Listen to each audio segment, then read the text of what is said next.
Roy Suryo itu sekarang jadi tersangka. Kita tidak tahu persis ya. Itu karena apa sih?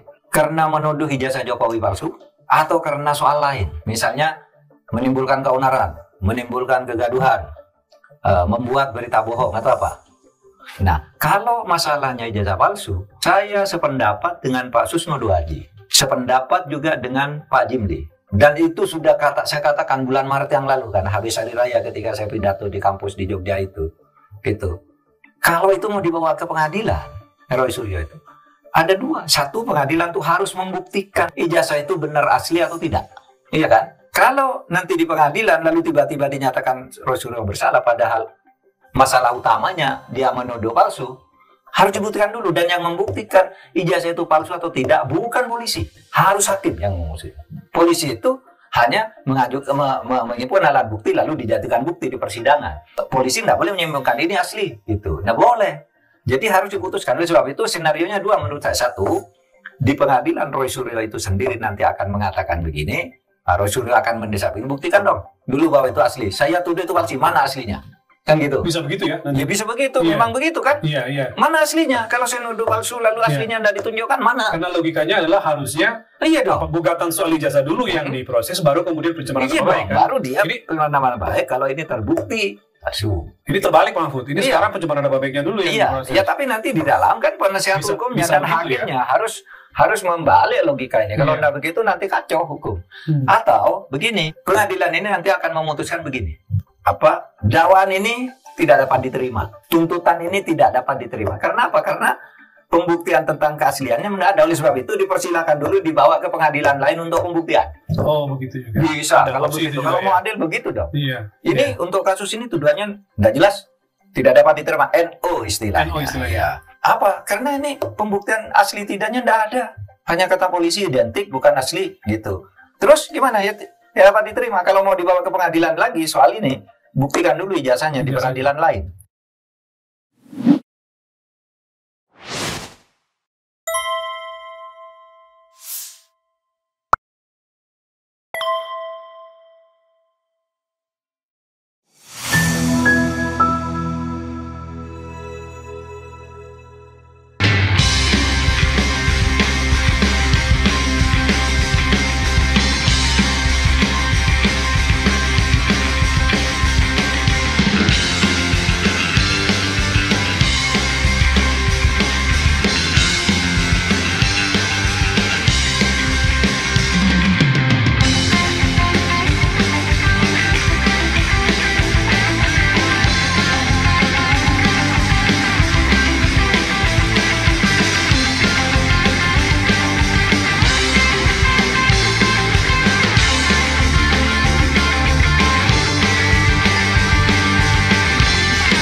Tapi soal ijazahnya, jangan soal pidana.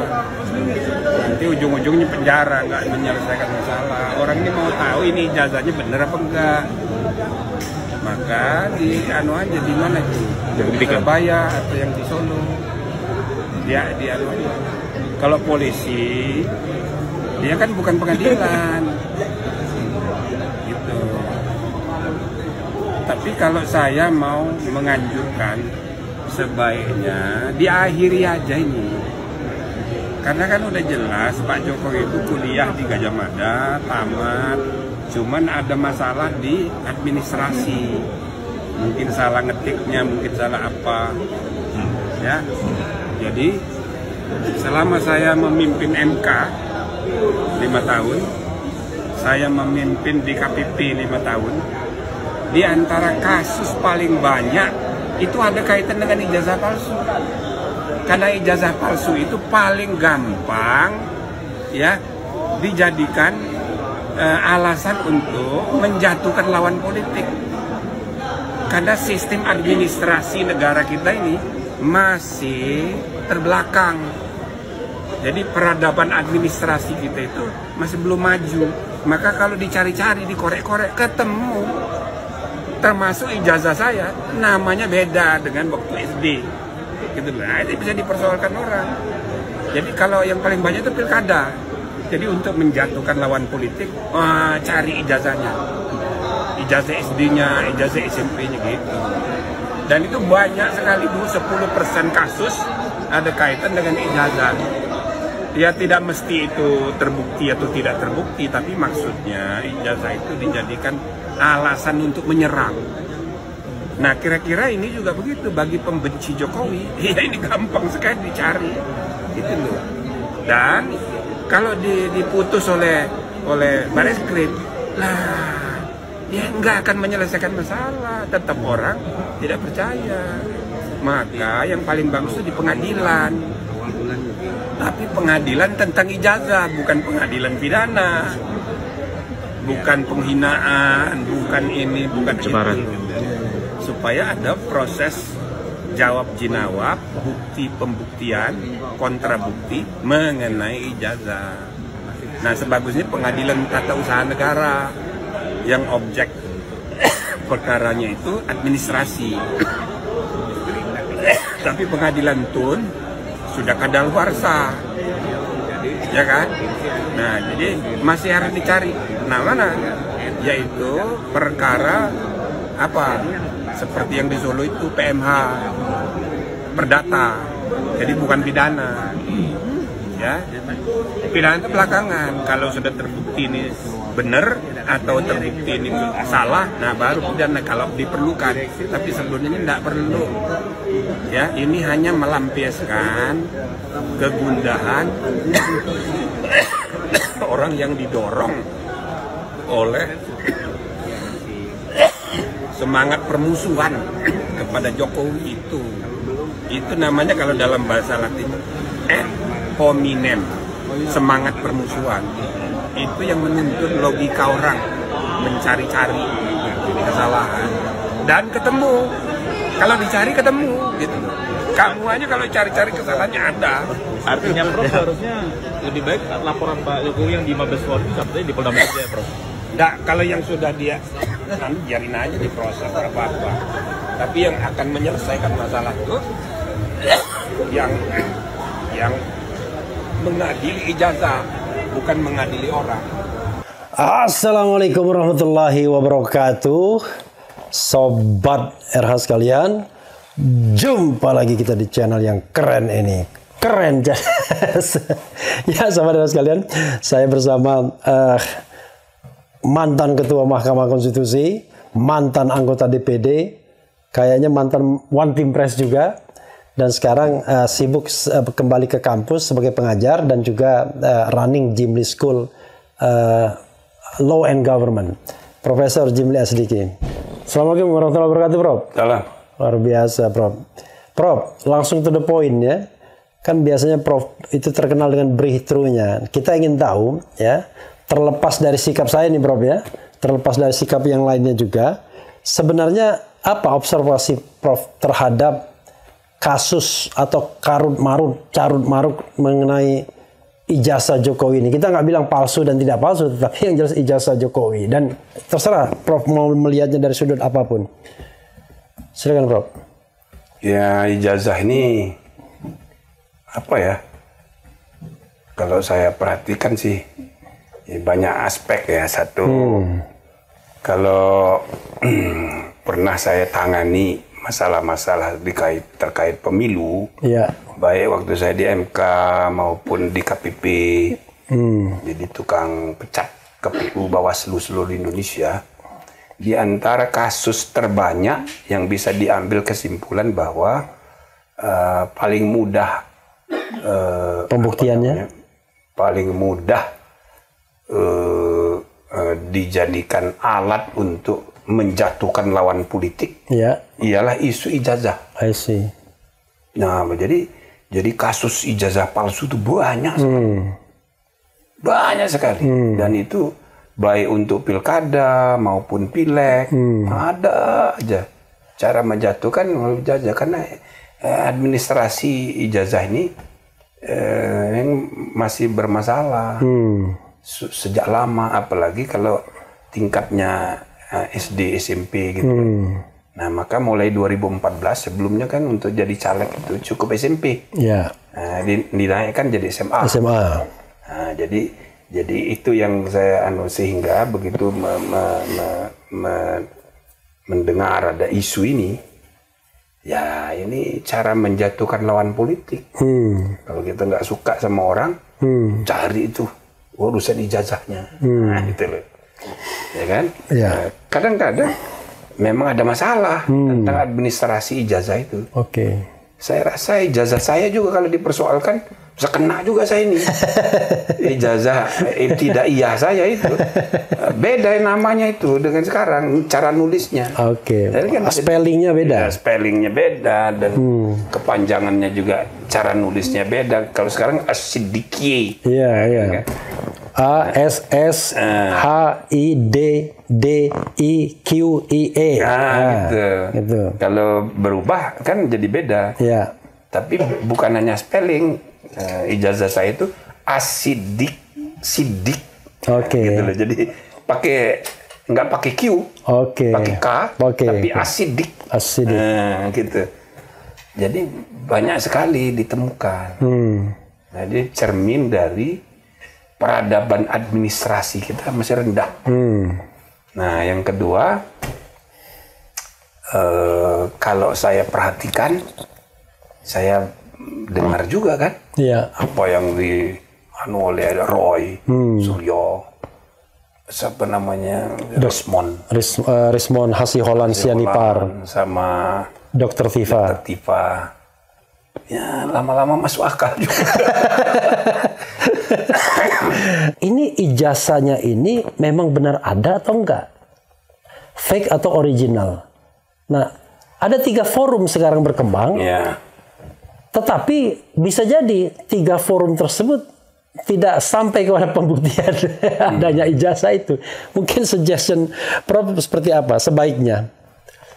Ya, jadi kalau dipelajari ya, karena ini udah meluas masalahnya, jadi bukan lagi soal jadi campur aduk ini, ya kan, politik, hukum, macam-macam. Jadi kalau menurut saya ini kemungkinan besar akan lama, panjang. Oke. Dan kebetulan ini campur aduk dengan kekecewaan kepada terpilihnya Gibran. Oke. Ya kan? Ya. Intinya kepada Jokowi dan keluarga ini jadi kayak musuh bersama gitu loh. Nah, di lain pihak biasanya ya ini sunatullah aja. Ya. Makin banyak yang memusuhi, makin emosional pula, maka akan muncul segitu banyaknya juga pendukung. Oke. Jadi itu hukum ekonomi, ada supply, ada demand, ada demand, ada supply, ada supply, ada demand, ya sunatullah. Hukum kesetimbangan Archimedes. Nah, jadi saya perhatikan aksi reaksi. Emosinya ini makin meluap, baik bagi haters maupun lovers. Nah, makin tidak rasional. Dan kira-kira ini akan berlangsung terus 5 tahun. Oke. Nah, kan ini ada kaitan juga dengan impeachment. Oke. Ya kan? Nah, campur aduk gitu. Sedangkan impeachment kalau menurut saya bukan soal normatif, tapi realitas politik. Realitasnya nggak mungkin. Karena pasti presidennya akan melindungi wakilnya. Alasannya? Kuncinya itu di presiden. Karena dialah yang memegang kendali koalisi Kim. Jadi 2/3 DPR, 2/3 di MPR itu ada di tangan koalisi yang dipimpin oleh Ketua Umum Partai Gerindra yang adalah presiden. Yang presiden itu adalah ketika capres dia yang memilih calon wakilnya itu. Nah, sehingga pasti dia melindungi. Nah, maka selama 5 tahun ini akan terus bergulir. Gitu loh. Termasuk misalnya sikap kepada Jokowi. Kalau menurut saya itu dia jadi korban aja tuh. Kesian juga itu. Jadi apapun yang dia lakukan, pasti dipersepsi cawi-cawi. Padahal dia ini sudah bukan. Kenapa ini orang masih datang gitu. Ya kan? Nah, jadi ini akan terus. Kenapa diperlakukan begitu? Ya karena anaknya jadi wakil dan wakilnya 5 tahun. Ya. Gitu loh. Nah, jadi ini akan berlangsung sampai 2029. Gitu loh. Nah, apapun nanti keputusan dari proses peradilan pasti tidak akan memuaskan. Tidak memuaskan pihak yang dikalahkan. Tapi begini, Prof. Sebenarnya kan orang harus gentleman ya dengan proses peradilan. Kan Prof pernah mengatakan pengadilan itu adalah tempat terbaik untuk menjawab persoalannya. Ya. Nah, yang dituntut dari kalangan mereka yang menuntut soal ijazah ini sebenarnya ada sebuah forum yang terbuka, yang transparan lah. Kemudian akuntabel, saintifik untuk membuktikan bahwa ada atau tidaknya. Soal misalnya konsekuensi nggak terlalu dipikirkan yang saya lihat observasi. Yalah, makanya sebetulnya yang jadi objektum litis, objek permasalahannya itu ijazahnya. Iya. Ya kan? Tapi sekarang udah melebar. Misalnya Jokowi karena merasa diperlakukan tidak adil, dia kan mengadu. Ya. Ya kan? Nah, jadi pengaduannya itu pencemaran nama baik. Ya, ya kan? fitnah. Ya, ada lagi kayak siapa namanya Gus Nur. Ya kan? Sama Bambang Tri. Itu kan pemidanaannya itu kan tidak terkait dengan ijazah. Iya. Tapi terkait dengan menyebarkan berita bohong. Menyebarkan berita di medsos. Ya kan? Mengenai ijazah palsu. Mengenai ijazah yang mempermalu dan macam-macam lah. Iya. Jadi melebar masalahnya. Pemidanaannya itu bukan kepada substansi. Nah, jadi kalau menurut saya memang begini. Pertama, kita harus mencarikan forum yang netral untuk memutus. Dan memang kalau dicari anunya misalnya ada usul tim independen, itu tetap aja kan harus memutus. Nah, forum pemutus yang paling mungkin bisa dipercaya itu asal dikelola dengan baik ya pengadilan. Cuma forum pengadilan yang mana? Kan kalau mau mempersoalkan ijazah, ini kan produk administrasi. Mestinya di pengadilan TUN. Tata Usaha Negara. Tapi TUN sudah kadaluarsa. Lalu kalau begitu di mana? Saya rasa apa yang dilakukan oleh siapa namanya yang di Solo itu? Taufik. Dr. Taufik. Saya rasa mungkin itu jauh lebih baik. Tapi jangan dulu dipatahkan seperti oleh Mahfud. Itu pasti ditolak. Oh, ini kan masalah etika, mestinya bukan di situ. Jangan begitu. Ini kan hakim itu berhak untuk menilai. Karena pada akhirnya kan dibutuhkan forum untuk memutus yang bisa diharapkan independen dan adil. Saya rasa perbuatan melawan hukum perdata dengan mempersoalkan ijazah itu saya kira salah satu cara yang mungkin gitu ya. Nah, jadi bukan mempersoalkan orang, tapi mempersoalkan ijazah. Benda matinya. Nah, itu mungkin lebih tepat dibanding dengan yang baris krim.